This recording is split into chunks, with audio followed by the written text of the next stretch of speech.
এটা কে রে? বাড়াবাড়ি করতে হবে না, একটু প্লিজ চুপ করুন। দেখুন আপনার এই গায়ে পড়া কেয়ারটা না আমার জাস্ট পোষাচ্ছে না।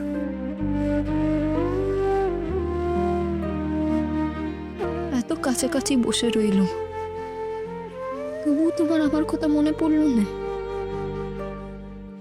আসলে বুঝি তোমার মনে আমার জায়গা কোনোদিনও ছিল না, তাই আমাকে তোমার মনে পড়েনি কো। সব কাছের জনকে তুমি চিনে নিয়েছো, কাজের জনকে চিনে নিয়েছো, অফিসও করছো।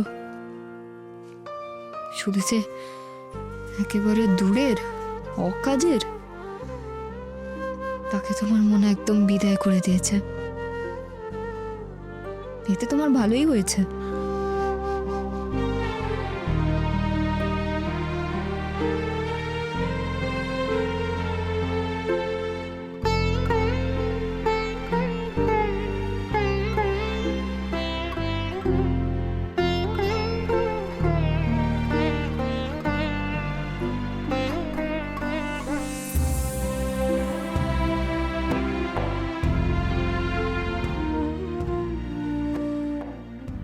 এই এটা কে রে?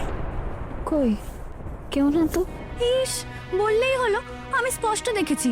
তুই যেন কার একটা ছবি খুব মন দিয়ে দেখছিলি। বল বল, এটাকে শিগগিরই বল, না বললে কিন্তু ছাড়বো না। তুই আমাকে ফোনটা। কারণ আমি সত্যি বলছি, কারোর ছবি আমি দেখছি না। মোবাইলে ছবি দেখতে দেখতে হঠাৎ চোখে পড়লো। আর তারপর তুই তার ছবিটাই মন দিয়ে দেখতে থাকলি, তাই তো? এত মন দিয়ে যে আমি ঘরে ঢুকে তোর পেছনে এসে দাঁড়ালাম, তুই খেয়ালই করলি না? আমি স্পষ্ট দেখেছি তোর সঙ্গে একটা সুন্দর মতো লোক। এই বল না, ওটা কি তোর বরের ছবি? না না, ওকে তো তোরা দেখেছিস, সেই হোস্টেলে এসে ঝামেলা করলো। ও ইয়েস, রাইট রাইট রাইট।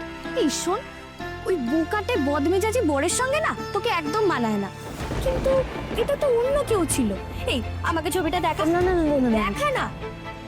এই কলেজের কেউ না তো? একটু একটু ইয়ে হচ্ছে বোধহয়। তুই আমাকে লজ্জা পাচ্ছিস কেন? দেখা না ছবিটা। না গো, দেখা দেখা। না না না, আরে তুই তুই ভুল বুঝছিস, আমি কারোর ছবি দেখছিলাম না, মানে তেমনি কেউ নয়, এমনি আমি মানে মোবাইলটা দেখছিলাম। ঠিক আছে, তুই আমাকে বলবি না, তাই তো? বেশ, বলিস না, কিন্তু তুই আমাকেও চিনিস না। আমি কিন্তু তোর পেট থেকে তোর ওই গোপন প্রেমিকের ঠিকানা বের করেই ছাড়বো, দেখিস। দিদিও, তুমি আর অমন করে বলো না। এসব শুনলে যে বুকের ভেতরটা চাপ চাপ হয়ে যায়। এমন কথা আমাকে শুনতে নেই। ওই লোকটা আমার কেউ না, আমি ওই লোকটার কেউ না। মিচিমিচি কষ্ট পাই আমি।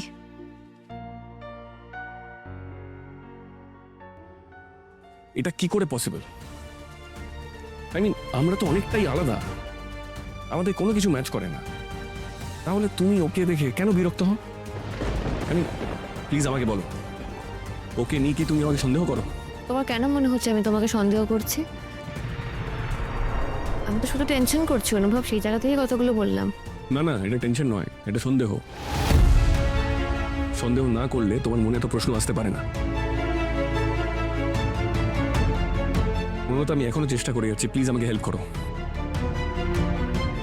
প্লিজ আমাকে বলো, কেউ কি আমাদের মধ্যে ছিল? কোনো একটা সম্পর্ক, কোনো একটা মানুষ। আমাকে সবটা প্লিজ বলবে। ওই সূত্র ধরে হয়তো আরো কিছু স্মৃতি ফিরে আসবে আমার। নয়তো তুমি প্রশ্ন করেই যাবে আর আমি বিরক্ত হতেই থাকবো। এই প্রতিদিনের অশান্তিটাও না আমার ভালো লাগছে না। আই গেস তোমারও ভালো লাগছে না। অশান্তি ভাবলেই অশান্তি। আমি তোমাকে নিয়ে যথেষ্ট কনসার্ন অনুভব, তার যথেষ্ট কারণ আছে, তুমি সেটা খুব ভালো করে জানো। তুমি এত অসুস্থ ছিলে, এই সবে তুমি একটু সুস্থ হচ্ছ। কাল রাতে তোমার এত বড়টা ইনজুরি হলো, সেই টেনশন থেকে আমি তোমাকে এতগুলো প্রশ্ন করছি, আর কিছু না। তুমি বা সেগুলো উত্তর না দিয়ে অন্য কিছু বোঝার চেষ্টা করছো কেন? কারণ একটা সুস্থ সম্পর্কে এত প্রশ্নের উত্তর মানায় না বনলতা। আমি কোথায় যাচ্ছি, আমি কি করছি, আমি কখন অফিস থেকে বেরোচ্ছি, আমি কার সঙ্গে কথা বলছি, তুমি কি এমনি এমনি আমাকে প্রশ্ন করছো? দেখো, আমি কোনোদিন এই প্রশ্নের উত্তরে কমফোর্টেবল ছিলাম না। আচ্ছা, আগে কি তুমি আমাকে এরকমভাবে প্রশ্ন করতে? I don't think so. আচ্ছা আমাদের সম্পর্কটা কি এরকমই ছিল? কারণ আমার গাট ফিলিং বলছে না। বুঝতে পারছি, তোমার ইরিটেশনটা আমি বুঝতে পারছি অনুভব।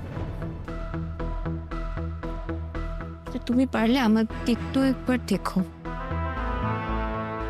আমি তোমার স্ত্রী। পরপর যা ঘটে গেছে, কয়েকদিন আগে তোমার এত বড় অ্যাক্সিডেন্ট হলো, তারপর তুমি কালকে ইনজুর্ড হলে। আমরা একটা নর্মাল সিচুয়েশনের মধ্যে আছি না?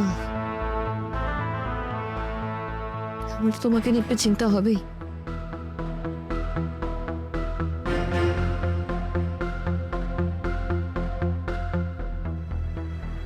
আমি জানি তোমার আমার প্রতি কোনো টান নেই,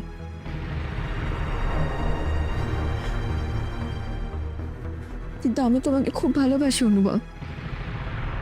আমি তোমার খুব কেয়ার করি। তুমি আমার গোটা পৃথিবী অনুভব, আমার পুরো জীবনটা জুড়েই তুমি, আমার চিন্তা ভাবনা সবকিছু জুড়েই তুমি। আমি সর্বক্ষণ ভাবি তোমার কিসে ভালো হবে, তুমি কিসে ভালো থাকবে, তুমি কিভাবে তাড়াতাড়ি সুস্থ হয়ে উঠবে, সেটা আমার কোনো ভাবনা নেই। কাল রাতে যখন আমি ঘুম থেকে উঠে দেখলাম তুমি নেই আমার পাশে, আমার খুব টেনশন হয়েছিল। তারপর দেখলাম তুমি নিচে। হয়তো আমি এত টেনশন করতে করতে একটু হাইপার হয়ে যাই। প্লিজ মনে করো না, তুমি এত অভিমান করো না আমার উপর। আমি রিয়েলি রিয়েলি সরি, সরি। হবে না। আমি কি একটু বেশি হার্শ হয়ে যাই? ওর দিকটা বুঝি না? আমি নতুন আমাকে নিয়ে চিন্তা করে, আর আমার যেরকম অ্যাক্সিডেন্ট হয়েছিল, যেভাবে আমি বেঁচে ফিরেছি, তাতে বললো তার টেনশন করাটাও স্বাভাবিক। সরি, ওরা কিছু নেই। আসলে আমার অনেক কিছু মনে পড়ে না,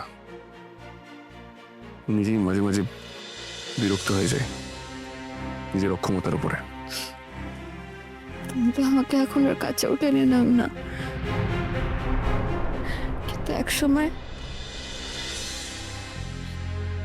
সবসময় আমাকে দূরে ঢেলে রাখো, আমাকে রিফিউজ করো। এতে আমি কতটা হার্ট হয়ে তুমি বুঝতে পারো না। তুমি নিচে দূরে থাকো, আমাকেও দূরে সরিয়ে রাখো।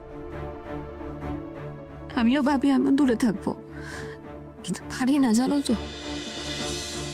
আমার জীবনে আমি বাড়তি হতে পারি অনুভব, কিন্তু আমার পুরো জীবনটাই তুমি।